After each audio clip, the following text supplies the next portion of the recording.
Welcome to the Armchair Travel Program, Sailing in the Bahamas. Thank you for joining us. We hope to interest you in pirates, sailing, and the islands off our Florida coast. My name is Mike, and I've sailed these islands many times.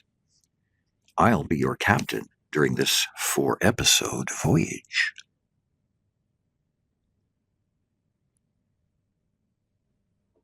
The Bahamas is a coral-based archipelago consisting of about 700 islands and more than 2,000 keys.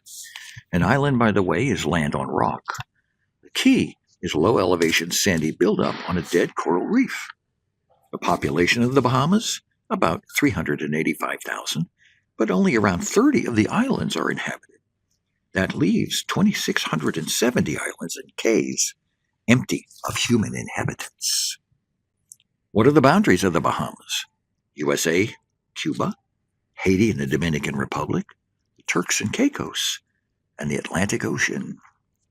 Interestingly, the Bahamas are actually longer than Florida. On a historical note, the first place Christopher Columbus landed when he came to the New World in 1492 was in the Bahamas. He named it San Salvador. The natives called that island Guanahani at the time, but today nobody actually knows which island or key he landed on. This chart is only the northern part of the Bahama Island chain. The circled areas are the places we'll travel to. Miami, our departure point, Alistown on Bimini Island, Marsh Harbor way up on Great Abaco, Spanish Wells and Governor's Harbor down on Eleuthera, and Nassau on New Providence Island. I do have a disclaimer. The photos and information in this program were taken before September 1st, 2019, when Dorian slammed into the Abaco and Grand Bahama Islands. These are the most northern islands of the Bahamas. Here you can see the track of that hurricane. Most of the towns and settlements devastated has still not fully recovered. Today's program will follow this itinerary. Planning, provisioning, Pirates Republic, sailing to Bimini, Bahamian customs and immigration, Alistown, the Sapona shipwreck and Gun Key, Bahamian myths and legends, Marsh Harbor on Great Abaco, and Hopetown on Elbow Key, Spanish Wells on Eleuthera, Governor's Harbor on Eleuthera, including French Leave Resort, and flying home. You must plan your voyage carefully. There are no signposts out there or places to pull over and ask for help. How do you know if you're even heading in the right direction? There's no point of reference, just water everywhere. You better have a plan, and that is a course plotted on nautical charts and a GPS receiver. GPS refers to the United States Military Satellite Navigation System. A GPS receiver is an instrument available to the public to use to tap into this satellite system. And you need to take GPS readings while traveling and note them on your charts to see if you're on track. In the left photo, we're checking our charts and plotting with pencils and rulers right on our charts. On the right photo, we're noting our GPS positions on the charts while sailing. The islands are far between, and everything there, including food, is expensive. The inhabitants need to bring in almost everything from someplace else, so your trip provisioning is very important. How many days? How many people? How many meals? This is one of the actual lists I used for a multi-day sail. It doesn't include the days the plan was to eat on an island restaurant. Interesting, isn't it?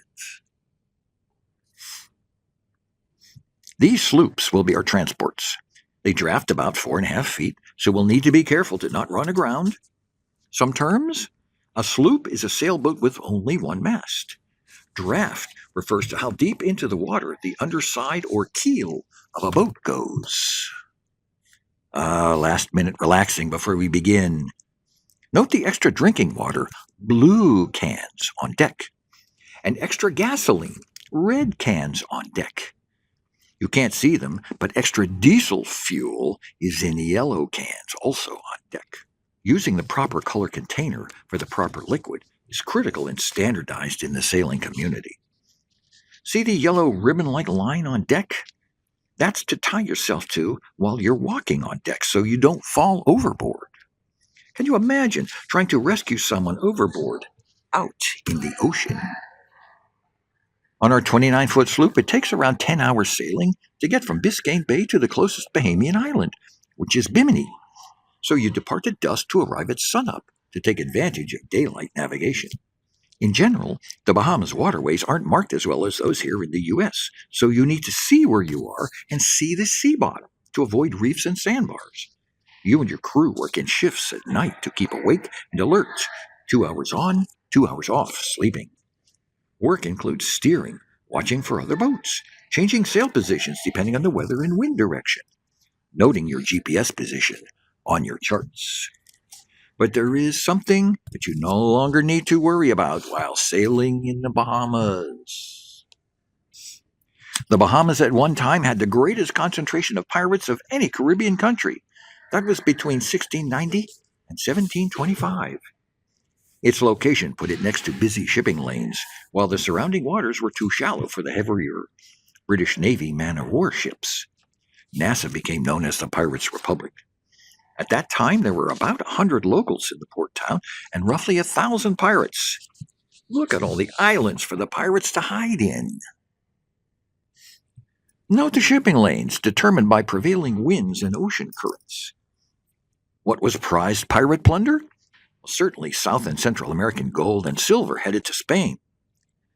Medicine was a highly prized item. Fishing ships were also plundered, and the nets and tackle were taken, as well as the fish. The most popular goods in the 1700s were bolts of cloth, dyes and spices, sugar, cotton, tobacco, wood, and tanned animal skins. Benjamin Hornigold was an early pirate. He once attacked a merchant ship only to steal the crew's hats. He turned to piracy after England stopped paying privateers to harass Spanish ships in the Americas. In his final years, the once powerful and feared Hornigold became a pirate hunter. Although he sailed the Bahamas for 18 months, he never managed to catch any of his former allies. Hornigold, as with all pirates, had his own flag, the skull and crossbones. Look familiar?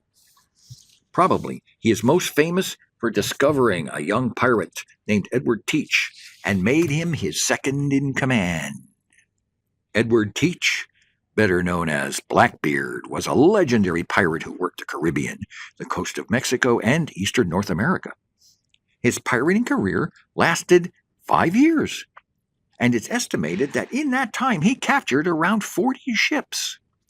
Blackbeard is just as well known today as he was during his heyday 300 years ago. He's arguably the most famous pirate ever to set sail. But many of the things attributed to him did not really happen. Blackbeard hid buried treasure somewhere. Sorry, this legend persists anywhere Blackbeard ever spent time, such as North Carolina or New Providence. In reality, pirates rarely, if ever, buried treasure. Blackbeard would light his hair on fire before a battle. Well, sort of true. Blackbeard wore his black beard and hair very long, but he never actually lit them on fire. He would put little candles or pieces of a fuse in his hair and light those. They would give off smoke, giving the pirate a fearsome demonic appearance. In battle, this intimidation worked. His foes were terrified of him. In mid-1718, Blackbeard intentionally ran his ship, the Queen Anne's Revenge, onto a sandbar, effectively destroying it. He then went with some 20 of his men to see the governor of North Carolina and accepted a pardon. For a while, Blackbeard lived there as an average citizen. But it didn't take him long to take up piracy again. This time, he went into cahoots with the governor, sharing the loot in exchange for protection. He did finally drop dead during a battle, after sustaining 5 gunshot wounds and 20 sword cuts. Calico Jack. He was not regarded as the great fighter or fierce naval tactician, but his cunning mind and tendency to use backstabbing and politics to further his goals made him one of the most unique pirates on the seas of the Caribbean. An important impact that Calico Jack had on the modern image of pirates is his Jolly Roger's flag. It has become the iconic pirate flag that today represents to everyone naval piracy. Anne Bonny and Mary Read were two women who became famous for their pirating adventures. Both joined Calico Jack's crew by dressing up and pretending to be men. They were known for their short tempers and were said to have been just as fierce as the men who fought beside them. In 1720, Calico Jack's ship was discovered by pirate hunters off the coast of Port Royal, Jamaica. During the ensuing battle, the men cowered in the hold under the ship, while Mary Read and Anne Bonny fought fiercely on deck. Eventually, they were overpowered, resulting in Jack surrendering his ship. But that wasn't the end of Bonny and Read. While the men rotted in prison and awaited their sentences, the two women told the privateers they were with child, known as pleading the belly. During this time, they managed to visit Jack in prison and said the most famous words in pirate history. "I'm sorry to see you here," Anne said, "but if you had fought like a man, you need not be hanged like a dog." In response to this plague of pirating, King George I of Great Britain issued the Proclamation for Suppressing of Pirates. The British Crown was willing to grant clemency to any pirate who surrendered themselves to a governor of the colonies by September 5, 1718. Hundreds of pirates who believed they would be criminals and fugitives until they died were suddenly free to return to society. The offer was simply too good for many to pass up. The proclamation offered a reward of £20 to £100, that's $4,000 to $20,000, for the capture or assistance in the capture of any pirate who continued pirating. As an added incentive, pirates themselves were offered £200 to turn in their captains. That's over $40,000 in today's money. This ended piracy in the Caribbean.